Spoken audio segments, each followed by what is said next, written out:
Shalom, saudara yang dikasih dalam nama Tuhan. Renungan hari ini tertulis di dalam Imamat 9 ayat 6 sampai 7. Demikian firman Tuhan. Kata Musa, inilah firman yang diperintahkan Tuhan kamu perbuat, agar kemuliaan Tuhan tampak kepadamu.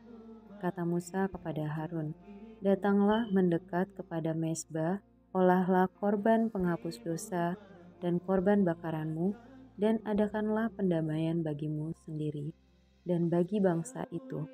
Sesudah itu olahlah persembahan bangsa itu dan adakanlah pendamaian bagi mereka, seperti yang diperintahkan Tuhan. Diberi judul Kedamaian dan Kemuliaan. Bacaan harian tertulis di dalam Imamat 7-9.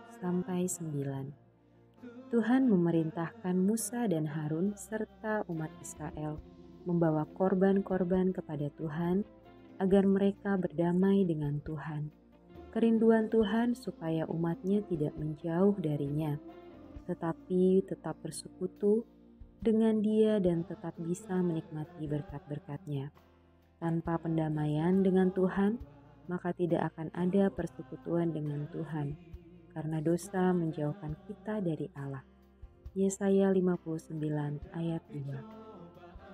Dalam perjanjian lama begitu banyak syarat untuk bisa berdamai dengan Tuhan, dan hanya imam yang dapat masuk dalam bait Allah. Tapi syukur kepada Tuhan karena begitu besar kerinduan Tuhan untuk bersekutu dengan umatnya, maka kita orang percaya telah didamaikan dengan Tuhan melalui korban yang sempurna, yaitu Yesus Kristus. Tuhan begitu menginginkan diri kita. Karya salib Yesus yang kita terima membuat kita layak dan dapat berhubungan secara pribadi dengan Tuhan kapanpun dan dimanapun. Pendamaian dengan Tuhan membuat kita terus merasakan kedamaian. Jadi, apa yang menjadi bagian kita? Datang mendekat selalu kepada Tuhan dengan penuh iman dan penyerahan total kepada Tuhan. Musa dan Harun disuruh Tuhan untuk masuk dalam bait Allah dengan iman dan korban, supaya pendamaian itu terjadi dan kemuliaan Tuhan dinyatakan, tertulis di dalam ayat ke-6.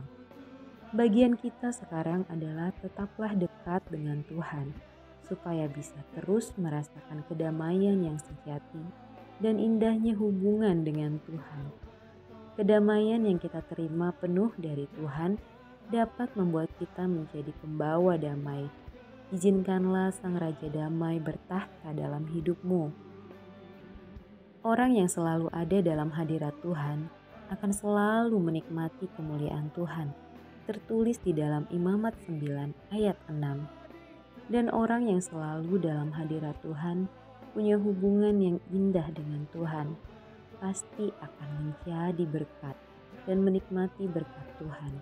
Tertulis dalam Imamat 9 ayat 22 dan Bilangan 6 ayat 24 dan 26. Inilah kemuliaan yang Tuhan janjikan itu. Amin.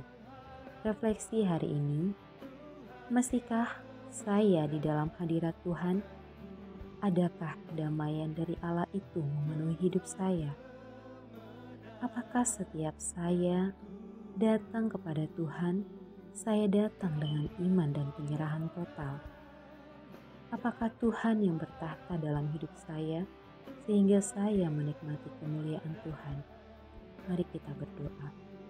Tuhan, bawa aku untuk selalu dekat denganmu, terus tinggal dalam hadirat-Mu, sehingga aku bisa menikmati kedamaian dan kemuliaan-Mu setiap waktu.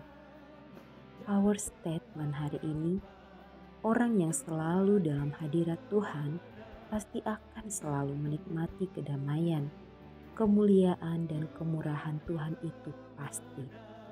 Amin. Demikian renungan hari ini, Tuhan Yesus memberkati.